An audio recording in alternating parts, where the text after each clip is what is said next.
Hi friends, this is Vinson. நம்ம சேனலுக்கு உங்களை எம்புடன் இருக்கேன். ஓகே ஃப்ரெண்ட்ஸ், அதாவது இன்றைக்கி தமிழ் எக்ஸாம் எழுதுனீங்க. நம்ம சேனலில் ரிவ்யூ உங்களுக்காக போட்டோம். நல்லபடியாக எக்ஸாம் பசங்க சூப்பராக ஈஸியாக எழுதியிருக்காங்க. நம்ம சேனலில் போட்ட இம்பார்ட்டன்ட் கொஸ்டின்ஸ் பார்த்திங்கன்னா நிறையா பசங்களுக்கு வந்திருக்கு.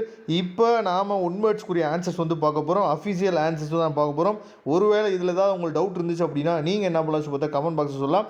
ஓகே, இப்போ ஃபஸ்ட்டு ஒன் வேர்டுக்கு ஆன்சர் பார்த்திங்கன்னா இலக்கியத்தையும் மொழியையும் ஒரு சேர பேசுகின்ற இலக்கண நூல் தொல்காப்பியம். அதுக்கப்புறம் குறிப்புகளில் மறைந்திருக்கும் தமிழர்களை கண்டுபிடிக்க தமிழறிஞர், அதாவது முதலிரு எழுத்துக்களால் மறைக்கலாம். இது பார்த்திங்கன்னா மறைமலை அடிகள். அதுக்கப்புறம் பார்த்திங்கன்னா தேர்ட் ஒன் வேர்டுக்கு ஆன்சர், அதாவது 100 இடம்பெற்றுள்ள இலக்கண நூல் பார்த்திங்கன்னா தொல்காப்பியம். சரியா? ஃபோர்த் ஒன் வேர்டு பார்த்திங்கன்னா உலக நாடுகள் மாற்று ஆலை. அதாவது இத்தொடர் உணர்த்துவது என்ன அப்படின்னு சொல்லி பார்த்திங்க அப்படின்னா கார்பன் அற்ற ஆற்றல் பயன்பாடே தேவையாகிறது. ஃபோர்த் ஒன் வேர்டுக்கு பார்த்தீங்கன்னா ஆப்ஷன் ஆ. ஃபிஃப்த் ஒன் வேர்டுக்கு ஆன்சர் பார்த்திங்கன்னா இ, அதாவது ஃபோர்த் ஆப்ஷன். இதை தெளிவாக நீங்கள் பார்த்துங்க. சிக்ஸ்த் ஒன் வேர்டுக்கு ஆன்சர் பார்த்திங்கன்னா அதாவது என்னும் பாரதியின் பாடல் வெளிப்படுத்துவது என்னன்னு சொல்லி பார்த்திங்கன்னா தந்தை வழி சமூக அக்கறை. சரியா? சிக்ஸ்த் ஒன் வேர்டுக்கு ஆன்சர் பார்த்திங்கன்னா இ. செவன்த் ஒன் வேர்டுக்கு ஆன்சர் பார்த்திங்கன்னா ஆ. சரியா? கலன் உணர்த்தும் பொருள் என்ன?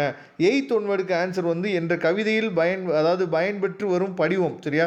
வினை படிவம். அதுக்கப்புறம் 9வது ஒன் வேர்டுக்கு ஆன்சர் பார்த்திங்கன்னா இ, ஃபோர்த் ஒன் மலை. அதுக்கப்புறம் 10வது ஒன் வேர்டு மேடையின் மேலிருந்து வேண்டும் பொழுது கீழே இறங்கும் வகையில் அமைக்கப்படும் திரை பார்த்திங்கன்னா கந்தருவல் திரை. இது ஆ. 11th ஒன் வேர்டுக்கு ஆன்சர் பார்த்திங்கன்னா இ, தொடரில் வெளிப்படும் மெய்ப்பாடு என்னன்னு சொல்லி பார்த்திங்கன்னா மகிழ்ச்சி.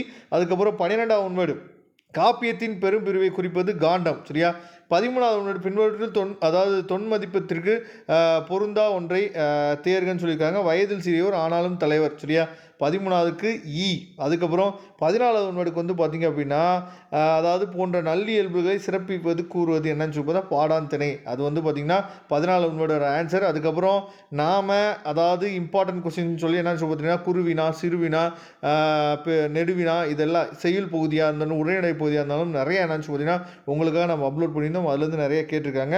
அது மட்டும் இல்லாமல் கலை சொற்களுக்கு. சரியா? அதுக்கப்புறம் பார்த்திங்கன்னா பிரித்து, அதாவது பிரித்து தொடரமைக்க, இந்த மாதிரி கொஸ்டின்ஸு. அதுக்கப்புறம் பார்த்திங்கன்னா பகுபத இலக்கு உறுப்பு இலக்கணம் நம்ம ஏற்கனவே சொல்லியிருந்தோம். அதாவது இரு, அதே மாதிரி இந்து, இந்த மாதிரி இந்து வரக்கூடிய விகுதிகள் வரக்கூடியதான் கேட்பாங்கன்னு சொல்லியிருந்தோம். அதே மாதிரி நிறைய கொஸ்டின்ஸ் கேட்டிருக்காங்க. கொஸ்டின் பேப்பர் ரொம்ப ஈஸியாக இருந்துச்சுன்னு பசங்க நமக்கு ரிவ்யூவும் கொடுத்துருக்காங்க. கண்டிப்பாக ரிவ்யூ வீடியோ நீங்கள் பார்த்துருப்பேன்னு நினைக்கிறேன். சப்போஸ் நீங்கள் ரிவ்யூ வீடியோ பார்க்கல அப்படின்னா அந்த வீடியோட லிங்க் டிஸ்கிரிப்ஷன் பாக்ஸில் இருக்குது. நீங்கள் டிஸ்பிளேல தெரியக்கூடிய நம்பருக்கு நீங்கள் எப்போ வேணாலும் தொடர்பு கொள்ளலாம். உங்களுக்கு அட்மிஷன் ஹெல்ப் வேணும்னாலும் சரி, லா அட்மிஷன் ஹெல்ப்பாக இருந்தாலும் சரி, இன்ஜினியரிங்காக இருந்தாலும் சரி, இல்லை ஆர்ட்ஸ் அண்ட் சயின்ஸ் அட்மிஷன் ஹெல்ப்பாக இருந்தாலும் சரி, எந்த ஹெல்ப்பாக இருந்தாலும் நீங்கள் எப்போ வேணாலும் டிஸ்பிளேல தெரியக்கூடிய நம்பருக்கு தொடர்பு கொள்ளலாம். நாம் உங்களுக்கு ஹெல்ப் பண்ணுறது கிடையாது. இந்த பிடிஎஃப் லிங்க் டிஸ்கிரிப்ஷன் பாக்ஸை கொடுத்து யூஸ் பண்ணுங்கள். தேங்க்யூ. நம்ம நெக்ஸ்ட் வீடியோ பார்க்கலாம்.